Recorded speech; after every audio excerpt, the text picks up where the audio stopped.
નમસ્કાર દર્શક મિત્રો, આપ નિહાળ રહ્યા છો સાઈ ગ્રુપ મીડિયા હાઉસ દ્વારા સંચાલિત નવસારી લાઈવ અને ઝટપટ ન્યૂઝ। દિવસભરની ઘટનાઓથી અવગત કરાવતું એકમાત્ર બુલેટિનમાં જુઓ દેશ અને દુનિયાના આજના મહત્વના સમાચાર। નવસારી મહાનગરપાલિકા બન્યા બાદ જે ઝડપથી ડિમોલિશન થવું જોઈએ, ભલે એ ઝડપથી ન થયું, પણ ચૂંટણીના બ્યુગલ વાગ્યા બાદ પણ ડિમોલિશન ચાલુ જ છે અને જેનો ઉત્તમ ઉદાહરણ આજે જોવા મળ્યો હતો। ગ્રીડ રોડ પર ડિમોલિશનની પ્રક્રિયા હાથ ધરવામાં આવી હતી। ગ્રીડ રોડને મધ્ય લાઇનથી બંને બાજુ 12 મીટર એટલે કુલ 24 મીટર પહોળો રસ્તો બનાવવાની પ્રક્રિયા ઘણા વખતથી ચાલી રહી છે, જેના ભાગરૂપે હોન્ડાના શોરૂમની આજુબાજુ આજે ડિમોલિશન કરવામાં આવ્યું હતું।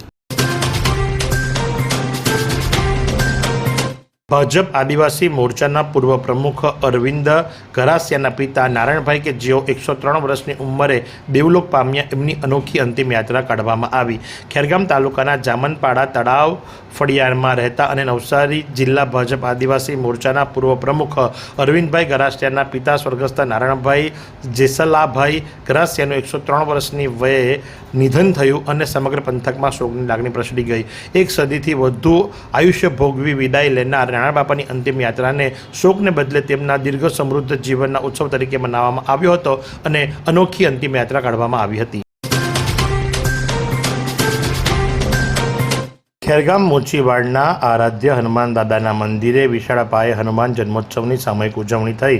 ખેરગામ ખાતે રામજી મંદિરમાં હનુમાનજીનું મંદિર છે, પણ વિશેષ પૂજન અર્ચન મહત્વ મોચીવાડના હનુમાનજી દાદાનું છે કે જ્યાં દર શનિવારે મંગળવારે સેંકડો ભક્તો નિયમિતપણે દર્શન પૂજન કરવા આવે છે। આ મંદિર રામજી મંદિર હસ્તક હોવાનું બોર્ડ લાગ્યું છે, પરંતુ સૌથી વધુ પૂજા અર્ચના ખેરગામ બજારમાં યુવાનો અહીં કરે છે, જેમણે મંદિરોમાં સાઉન્ડ સિસ્ટમ પણ બેસાડી છે અને તેઓ હનુમાન જયંતિ ઉજવણીનો 3 વર્ષથી પ્રારંભ કરેલ છે। આ વખતે વિશાળ પાયે પ્રારંભ કરી આ વખતે યુવાનોએ વિશેષ આયોજન કર્યું હતું, જેમાં એક યુકે વાસી પરેશ ગોહિલ દ્વારા માત્ર શુદ્ધ ઘીની લાપસી બનાવવા માટે 27,000 રૂપિયાનું દાન પ્રાપ્ત થયું હતું।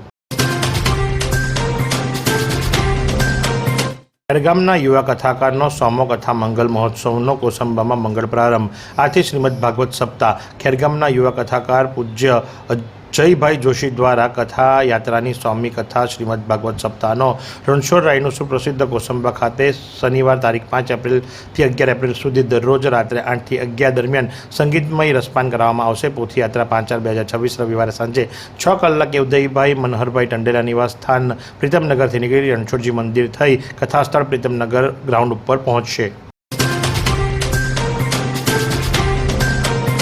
પણજ નાની કોલવાડમાં હનુમાનજી મંદિરનો 26મો પાટોત્સવ ધામધૂમથી ઉજવાયો।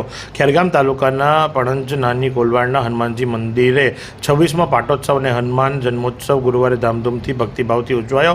બજરંગ યુવક મંડળ દ્વારા 25 વર્ષથી દાદાનો જન્મોત્સવ ઉજવાય છે। આ વર્ષે સત્યનારાયણ ભગવાનની સમૂહકથા અને સાંજે હનુમંત ચરિત્ર સત્સંગનું સુંદર આયોજન કરવામાં આવ્યું હતું। ખેરગામના પ્રસિદ્ધ કર્મકાંડ આચાર્ય શૈલેષભાઈ રાજગુરુ દ્વારા શ્રી સત્યનારાયણ ભગવાનની સમૂહકથા સંપન્ન થઈ।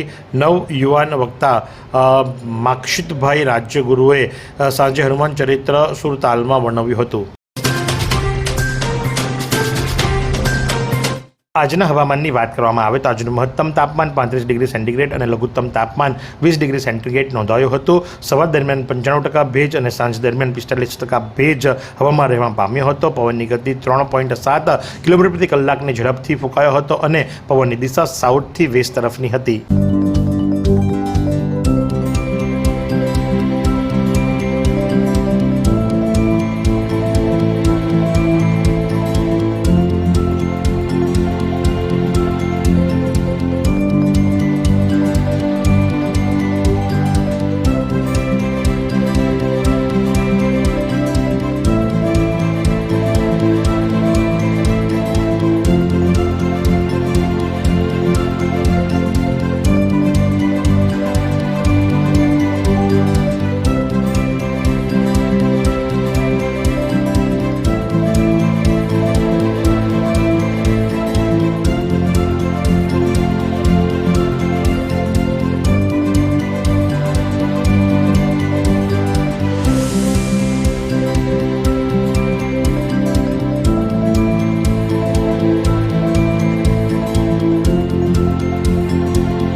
નવસારી જિલ્લાના ખેરગામ પોલીસ સ્ટેશન ખાતે નોંધાયેલી માહિતી મુજબ ચીમનપાડા તાન નદીના પુલ નજીક રહેતા 30 વર્ષીય પ્રદીપસિંહ જોલેસિંહ જબ્બરસિંહ 25/3/2026ની રાત્રેથી 26/3/2026ની સવાર દરમિયાન કોઈને જાણ કર્યા વિના ઘરેથી નીકળી ગયા બાદ ઘરે પરત ફરેલ નથી, જેની શોધખોળ ચાલુ છે, જે બાબતે ખેરગામ પોલીસ સ્ટેશનમાં ગુમ થયાની જાણ કરવામાં આવી છે.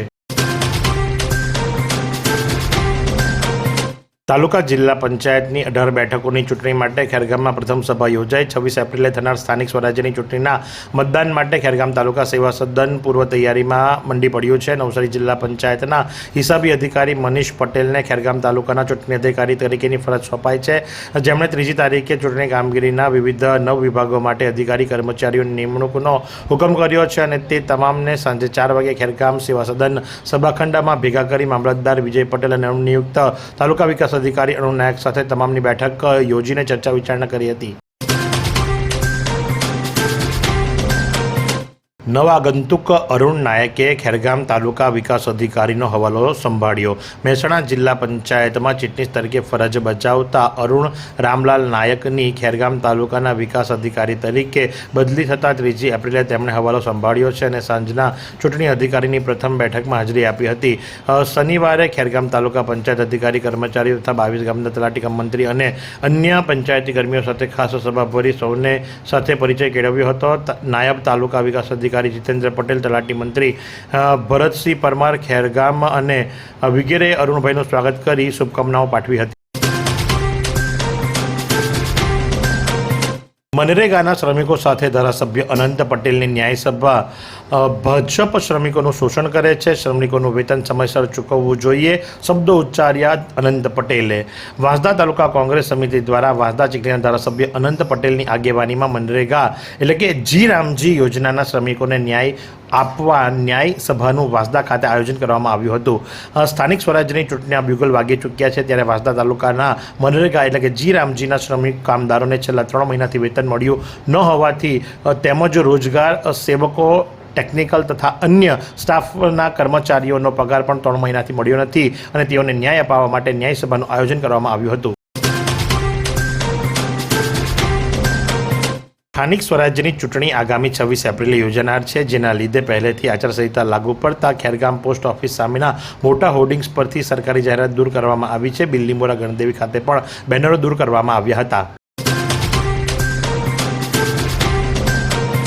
વિજલપુર ભારતીય જનતા પાર્ટીના આગેવાન બબલુ કાકા કે જેમનું આજરોજ અવસાન થયું છે, એમની અંતિમ યાત્રા બપોરે 3 કલાકે એમના નિવાસસ્થાન ચંદનવન સોસાયટી વિજલપુરથી નીકળી હતી અને આ દુઃખની ઘડીમાં શર્મા પરિવારની સાથે સાંઈ ગ્રુપ મીડિયા હાઉસના તમામ સભ્યો પણ પ્રભુ પ્રાર્થના કરી રહ્યા છે કે વિનોદભાઈ શર્મા ઉર્ફે બબલુ કાકાને પરમાત્મા ચીર શાંતિ આપે. બબલુ કાકા કે જે વર્ષોથી ભારતીય જનતા પાર્ટીની સાથે જોડાયા હતા, ભાજપના કહી શકાય કે પ્રથમ હરોળના અને કેપ્ટન તરીકે જેમણે પોતાની સેવાઓ ભજવી છે ભારતીય જનતા પાર્ટી માટે, વિજલપુર શહેરના વિકાસ માટે જેમણે સિંહ ફાળો આપ્યો છે, એ સૂરજ હંમેશાના માટે આથમી ગયો છે. 22 વર્ષથી દરરોજ લાખો જીવનોમાં આશા અને આરોગ્યનું પ્રકાશ આપતી Kejal life in multi speciality hospital. અદ્યતન સુવિધા સાથેની હોસ્પિટલ, અનુભવી ડોક્ટરો અને ટેકનોલોજી સહિત ઓપરેશન થિયેટર્સ, આઈસીયુ અને એનઆઈસીયુ વિભાગ, 24 કલાક ચાલતી ઇમરજન્સી સર્વિસીસ, મેડિકલ સ્ટોર અને લેબોરેટરીની સુવિધા પણ ઉપલબ્ધ છે. હોસ્પિટલ સેવાઓ જેમ કે ઓર્થોપેડિક વિભાગ, મગજ અને સ્પાઇન વિભાગ, યુરોલોજી અને હૃદય રોગ વિભાગ, જનરલ સર્જરી વિભાગ, ઈએનટી અને ગેસ્ટ્રોએન્ટરોલોજી વિભાગ, બાળ રોગ વિભાગ, ફિઝિયોથેરાપી સુવિધા, ડેન્ટલ, મનોચિકિત્સા વિભાગ, સ્કિન એસ્થેટિક અને પ્લાસ્ટિક સર્જરી વિભાગ અને 800થી વધુ ડાયાલિસિસ કરતું નવસારીનું એકમાત્ર ડાયાલિસિસ સેન્ટર. પરિવાર દીઠ 10 લાખ સુધીની પ્રધાનમંત્રી જન આરોગ્ય આયુષ્માન યોજના કાર્ડની સુવિધા અને વાહન અકસ્માતના સમયે 50,000 સુધીની વાહન અકસ્માત સહાય યોજના અને કેશલેસ સુવિધા પણ ઉપલબ્ધ છે. Kejal life in multi speciality hospital.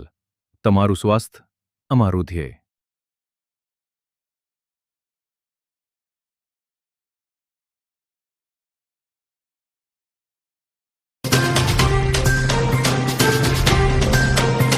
Navsari નજીકના ગણેશ સિસોદરા પાસે બુલેટ ટ્રેનના બ્રિજ પર શ્રમિકે ફાંસો ખાઈ જીવન ટૂંકાવ્યું. મૂળ પશ્ચિમ બંગાળના અને હાલ નવસારીના કબીલપુર ખાતે ગ્રીડ નજીક આવેલ જનકપુરી સોસાયટીમાં રહેતા 43 વર્ષીય શ્રમિક નારાયણ કર્માકરે ગત 1 એપ્રિલે રાત્રિ દરમિયાન કોઈક અગમ્ય કારણોસર કબીલપુરને અડીને આવેલા ગણેશ સિસોદરા ખાતેથી પસાર થતા બુલેટ ટ્રેનના ટ્રેક પર બની રહેલ બ્રિજની લોખંડની એંગલ સાથે અગમ્ય કારણોસર ફાંસો ખાઈ જીવન ટૂંકાવી લીધું છે. વઘઈ ચેકપોસ્ટ પરથી વાંસ ભરેલી ઓવરલોડ ટ્રકો ઉપર મજૂરો બેસાડી ખુલ્લેઆમ પરિવહન, વન વિભાગ અને આરટીઓની કામગીરી પર સવાલ. વાંસ કટિંગ મામલે અવારનવાર અહેવાલો છતાં તંત્ર કેમ મૌન? તંત્રની કામગીરી ઉપર ઉઠ્યા પ્રશ્નો. વઘઈ વિસ્તારમાં છેલ્લા કેટલા સમયથી ઓવરલોડ વાંસ ભરેલી ટ્રકો ઉપર જોખમી રીતે મજૂરો બેસાડી ખુલ્લેઆમ માર્ગો ઉપર પસાર કરવામાં આવી રહ્યા હોવાની ઘટનાઓ છાસવારે સામે આવી છે. સ્થાનિક લોકોમાં આ બાબતે ચિંતા તેમજ રોષ જોવા મળી રહ્યો છે. સ્થાનિકના જણાવ્યા મુજબ ટ્રકની ક્ષમતા કરતાં વધુ વાંસ ભરવામાં આવે છે અને તે ઉપર મજૂરોને બેસાડવામાં આવતા તેમના જીવ ગંભીર રીતે જોખમમાં મુકાઈ શકે એવી પરિસ્થિતિ સર્જન કરવામાં આવી રહી છે. તેમ છતાં પણ વન વિભાગ અને આરટીઓ શા માટે મૌન અને બેદરકાર બન્યા છે ખબર પડતી નથી. વઘઈ તાલુકામાં ભાજપ માટે ઉમેદવાર સંકટ, આંતરિક કલહથી ચૂંટણી પહેલાં જ મુશ્કેલી. ડાંગના વઘઈમાં ભાજપ માટે ઉમેદવાર સંકટ ઘેરાયું. આંતરિક કલહ ચૂંટણી પહેલાં જ મુશ્કેલી વધારી રહ્યું છે. સ્થાનિક સ્વરાજ્યની ચૂંટણી બુગલ વાગતા આજે રાજકીય પાટા પર ગરમાવો સ્પષ્ટ દેખાઈ રહ્યો છે. સાથે તમામ પક્ષો ઉમેદવારની પસંદગી માટે મથામણ કરી રહ્યા છે. ત્યારે પોતાને વિશ્વની સૌથી મોટી પાર્ટી ગણાવતી ભાજપ માટે ડાંગના વઘઈમાં ચિંતાજનક પરિસ્થિતિ ઊભી થવા પામી છે. કિલાદ તળકિયા હનુમાન મંદિર ખાતે શ્રી હનુમાનજી ચેરિટેબલ ટ્રસ્ટ દ્વારા ધાર્મિક પુસ્તકોનું વિતરણ કરવામાં આવ્યું હતું. નાની વઘઈ કિલાદ તળકિયા હનુમાન મંદિર ખાતે આયોજિત હનુમાન જયંતિ કાર્યક્રમ દરમિયાન ભક્તજનો ગ્રામજનો દ્વારા ધાર્મિક પુસ્તકો જેમાં રામાયણ, ગીતા, મહાભારત, હનુમાન ચાલીસાનું વિતરણ કરવામાં આવ્યું હતું. હનુમાનજી ચેરિટેબલ ટ્રસ્ટ નાની વઘઈના આગેવાનો દ્વારા જણાવ્યું હતું કે સામાજિક ધાર્મિક જાગૃતિ વધે તેમજ યુવા પેઢીમાં સંસ્કારોનું સિંચન થાય તે હેતુથી આ પ્રકારના સેવાકીય કાર્યક્રમો સમયાંતરે યોજવામાં આવે છે. મહાનગરપાલિકામાં ભાજપનું પેપર ફૂટ્યું. દક્ષિણ ગુજરાત ભાજપના વિવિધ હોદ્દાઓ પર સફળતાપૂર્વક રાજકીય કામગીરી બજાવનાર અશોક ધોરજીયાને મેયર પદની બક્ષિસ નક્કી. સમગ્ર ગુજરાતની મહાનગરપાલિકાઓ કબજે કરવાના ધ્યેય સાથે ભારતીય જનતા પાર્ટીએ કાર્યકરોની સેન્સ પ્રક્રિયા લઈને ઉમેદવારની પસંદગી શરૂ કરી છે. સમગ્ર ગુજરાતની મહાનગરપાલિકાઓમાં સેન્સ પ્રક્રિયા પૂર્ણ થઈ છે અને હવે ઉમેદવારોની જાહેરાત કરવાની બાકી છે. વિકાસલક્ષી ગુજરાતને વિકાસની નવી ચાવીઓ ઉપર લઈ જવા માટે યોજનાબદ્ધ રીતે શહેરને વિકાસ થઈ શકે એવા રીતે આયોજન કરવામાં આવી રહ્યું છે. ત્યારે વોર્ડ વાઇઝ બેઠકો ફાળવ્યા બાદ એની ઉપર હવે હાઈકમાન્ડ દ્વારા પેનલ ઉતારવામાં આવનાર છે, જેને લઈ અને અશોક ધોરજીયાને મેયરની બક્ષિસ મળે તો કોઈ નવાઈની વાત નહીં. એવી કઈ હોસ્પિટલ છે જ્યાં કેન્સર માટે સર્જરીની સેવા હોય, કિમોથેરાપીની સારવાર હોય, રેડિયેશનની સારવાર હોય, પીટી સીટી સ્કેન હોય, કેન્સરની પેથોલોજી હોય, મેમોગ્રાફી હોય, એટલે કે બધું જ. હા, બધી જ સારવાર એક જ હોસ્પિટલમાં હોય. તે છે નવસારી નિરાલી કેન્સર હોસ્પિટલ.